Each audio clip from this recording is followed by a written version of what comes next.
If you're having issues connecting to PowerMic Mobile, the following steps might be helpful. First, sign into Dragon Medical One and select PowerMic Mobile as your microphone. Click the orange microphone icon and confirm you receive a pairing ID. If there's no ID, there could be an issue with your license, or communications with the PowerMic server may be blocked by your firewall or proxy.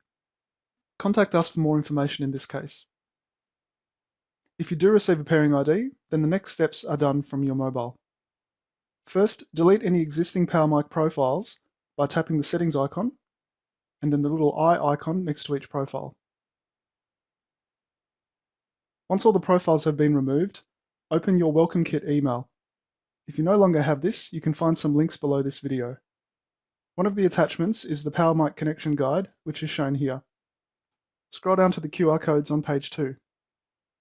Next, open the camera app on your phone and scan the appropriate QR code for your device. In my case, this is an Android phone.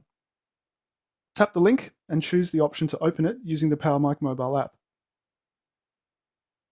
This should automatically create a new profile, and you can now sign in using your ID, which is usually your email address. Note that 2 profiles may be created. Usually the profile that's selected automatically is the one to use, but if it doesn't work, simply try the other profile. If you're still having issues connecting, contact our support team for further assistance.